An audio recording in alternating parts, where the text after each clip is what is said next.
भाई बहनों ने पैसे को बहुत कीमती समझा है। पैसा इतना कीमती नहीं है जितना कीमती हमारा समय है। मनुष्य जन्म के समय को देकर हम मूर्ख से विद्वान बन सकते हैं। समय को देकर हम धनी बन सकते हैं। समय लगने पर एक आदमी के परिवार के सैकड़ों लोग हो जाते हैं। समय को लगाकर हम संसार में मान, आदर, पद प्रतिष्ठा आदि प्राप्त कर सकते हैं। बड़ी से बड़ी जमीन जायदाद को अपने अधिकार में कर सकते हैं। समय लगने से स्वर्ग आदि लोकों की प्राप्ति हो सकती है। इतना ही नहीं, मनुष्य शरीर का समय लगाने से हो जाए परम तत्व की प्राप्ति, जिसके बाद कुछ प्राप्त करना बाकी ना रहे।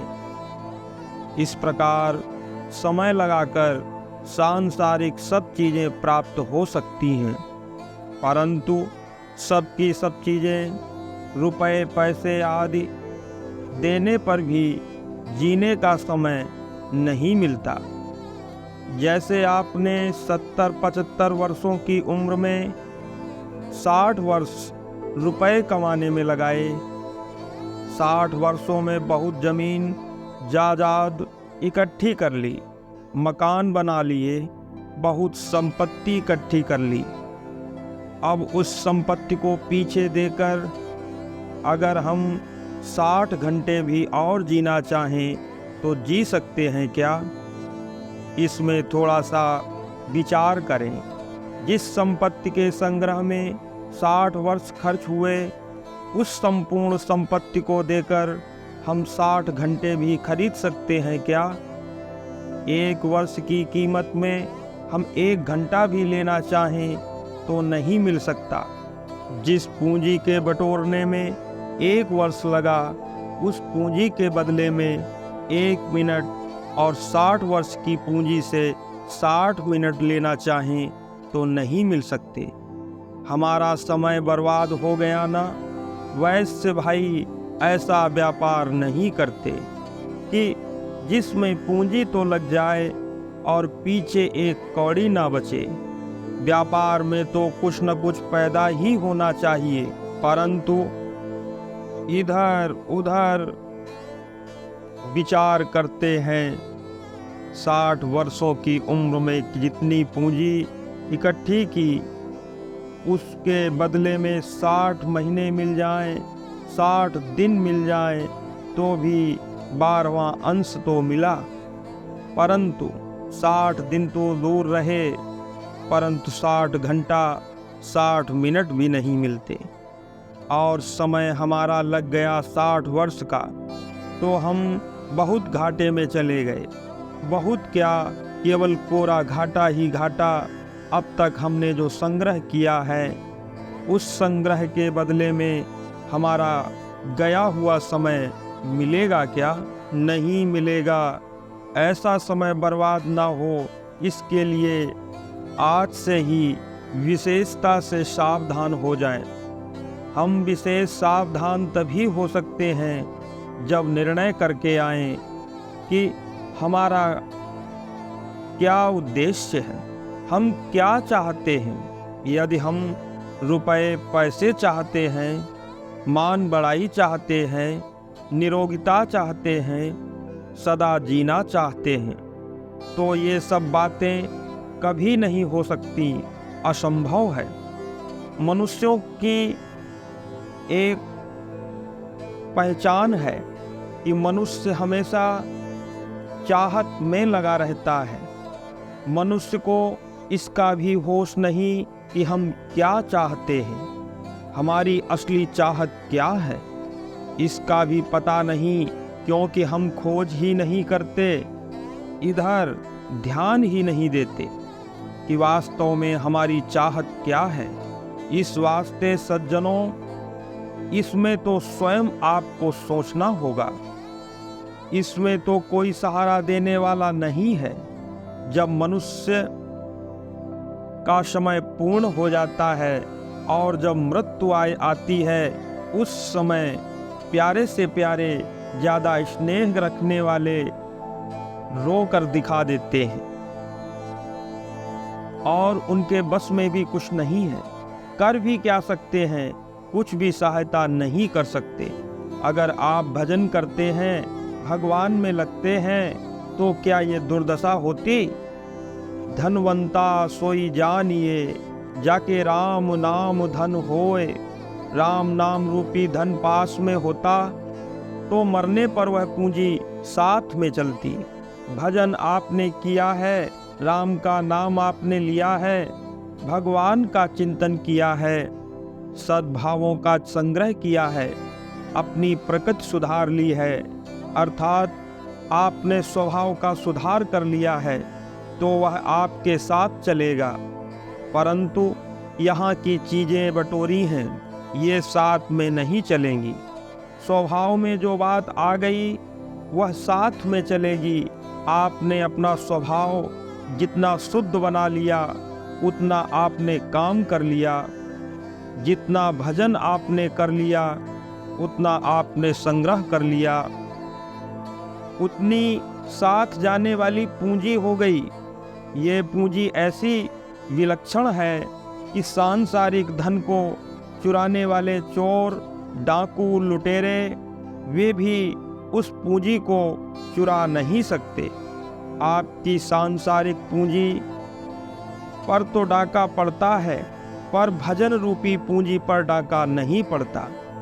शरीर यहाँ रहेगा तो वह पूंजी आपके साथ रहेगी, शरीर जाएगा तो वह पूंजी भी आपके साथ जाएगी, वह आत्मसात हो जाएगी। इसका भार नहीं होगा, बोझा नहीं होगा। यहाँ संसार में होते हुए भाई अलग अलग होते हैं, तो उनकी पूंजी का घर का बंटवारा होता है, परंतु आपके इस धन का कभी बंटवारा नहीं होगा कि इतना उसके हिस्से में आता है। ये धन कभी घटता भी नहीं, उत्तरोत्तर बढ़ता है, कभी मिटता नहीं। ये परमात्मा रूपी धन है, परमात्मा की प्राप्ति करा देता है, दुखों का सदा के लिए नाश कर देता है, दुखों का अंत ही हो जाता है, महान आनंद की प्राप्ति करा देता है। ऐसा भजन करने के लिए हमारी जीभ सदा के लिए खुली हुई है। खास बात हो तो बोलो, उसके सिवाय नाम जपते रहो। हाथ काम मुख राम है, हृदय साची प्रीति। दरिया गेही साधु की, यही उत्तम रीति। जो हाथ से तो काम धंधा करते हैं और मुख से तो राम राम राम चलता है, और हृदय में भगवान से अपनापन हो, वह गृहस्थी संत है। इस साधन को भाई बहन स्वतंत्रता से कर सकते हैं। हृदय में भगवान के प्रति सच्चा प्रेम हो कि भगवान हमारे हैं और हम भगवान के हैं। संसार हमारा नहीं है और हम संसार के नहीं हैं। संसार की सेवा कर देनी है, क्योंकि संसार की सेवा के लिए ही यहाँ आना हुआ है। संसार से लेने के लिए नहीं आए हम, यहाँ से लेना कुछ नहीं है। यहाँ की कुछ ये चीज़ें साथ चलेंगी नहीं।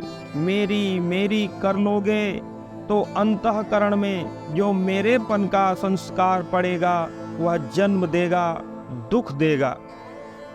माया में रह जाए वासना, अजगर देह धरासी। रुपए पैसों में वासना रह गई तो सांप बनना पड़ेगा, धन साथ में नहीं चलेगा। और यदि भगवत भजन कर लोगे तो वह साथ में चलेगा, वह असली पूंजी होगी। राम नाम धन पायो प्यारा, जन्म जन्म के मिटत बिकारा। पायो री मैंने राम रतन धन पायो। संतों की वाणी में जहाँ गुरु महाराज की महिमा बताई गई है, उसमें कहा गया है, गुरुजी महाराज बड़े दाता मिले, उन्होंने हमारे को भगवान का नाम देकर हमें धनी बना दिया, धिन धिन धनवंत कर दिया। गुरु मिलिया दातार। सज्जनों, इसकी कीमत समझने पर फिर महिमा समझ में आती है कि नाम कितना विलक्षण है। संत महात्माओं से जिनको नाम प्राप्त हुआ है वे लोग गुण गाते हैं। जो अच्छे अच्छे महापुरुष हो गए वे भी गुरु की महिमा गाते हैं। कि किस बात को लेकर? यही कि महाराज ने हमारे को नाम दे दिया, भगवान का नाम दिया है। उस नाम से क्या क्या होता है कोई मुकाबला नहीं कर सकता। महाराज की मेरे ऊपर अविरल कृपा है। गोस्वामी तुलसीदास जी महाराज श्री सीताराम जी को इष्ट मानते हैं और वे उनके अनन्य भक्त हैं। परंतु नाम की महिमा गाते हुए वे कहते हैं, कहाँ कहाँ लगी नाम बड़ाई, राम न सकहि नाम गुण गाई। एक राम का नाम ही अमोघ है, नाम की महिमा कहाँ तक कहूँ। भगवान राम भी नाम की महिमा का गान कर सकते नहीं, अपने इष्ट को भी असमर्थ बता देते हैं। अर्थात इस नाम की महिमा के विषय में हमारे श्री रघुनाथ जी भी असमर्थ हैं। भाई, नाम की महिमा यहाँ तक है, ऐसा कहने में भगवान भी असमर्थ हैं। अपने इष्ट को असमर्थ बता देना कि तिरस्कार नहीं है, आदर है। कैसे? इस नाम की सीमा है ही नहीं कि इस नाम की महिमा इतनी विलक्षण है, इतनी अपार है, असीम है। यह नाम हर समय लिया जा सकता है। काम धंधा करते हुए, उठते बैठते, सोते जागते, खाते पीते आदि हर समय में नाम लिया जा सकता है। चैतन्य महाप्रभु कहते हैं कि नाम में भगवान ने पूरी की पूरी शक्ति रख दी है, कि इसमें इतनी विलक्षणता है। नाम लेने में कोई समय नहीं बांधा गया कि अमुक समय में नाम ले, उसके सिवा नहीं। उल्टा भगवान ने तो यह कह दिया कि नाम लेने में सब समय छूट दे रखी है। नाम को सुबह, शाम, दोपहर, रात्रि, मध्यरात्रि, प्रातः काल किसी भी समय आप नाम ले सकते हैं। हमारे नाम लेने से हमारे पूर्व जन्मकृत पापों का समूल नाश हो जाता है। भगवान का हमारे हृदय में प्रादुर्भाव हो जाता है। नाम को जब हम प्रातःकाल, दोपहर, रात्रि में ले सकते हैं तो फिर क्यों देर करते हैं? क्या करें? हमारे भाग्य में नाम लेना लिखा नहीं। सज्जनों, अभी नाम जप करके लिखा लो, इसमें देरी का काम नहीं है। इसका दफ्तर हर समय खुला हुआ है, कभी भी करो। दिन में, रात में, सुबह शाम, संपत्ति में, विपत्ति में, हर्ष में, विषाद में, दुख में, सुख में भगवान का नाम ले लो। अभी लिखा जाएगा और नाम की पूंजी हो जाएगी। और नाम को भूल ना जाएं, इसका ख्याल रखना है। इसका एक उपाय बताएं, आप लोग ध्यान देकर सुने। आप लोग मन ही मन भगवान को प्रणाम करके उनसे प्रार्थना करें, हे नाथ, मैं आपको कभी भूलूं नहीं। हे प्रभु, मैं आपको भूलूं नहीं। ऐसा मिनट मिनट, आधे आधे मिनट पर आप कहते रहो और नाम जप करते रहो। फिर कहो, हे नाथ, मैं आपको भूलूं नहीं। कहते हैं कि नींद खुले तब से लेकर गाढ़ी नींद ना आ जाए तब तक हे प्रभु मैं आपको भूलूं नहीं, ऐसा कहते रहो। राम राम राम जपते हुए साथ में कह दें, हे नाथ मैं आपको भूलूं नहीं। जब आप राम राम राम कह रहे हैं और बीच में फिर कह दें, हे नाथ मैं आपको भूलूं नहीं, ऐसा करते करते आपको नाम की रटन लग जाएगी, नाम की कृपा हो जाएगी और आपके हृदय में नाम प्रतिष्ठित हो जाएगा, नारायण नारायण।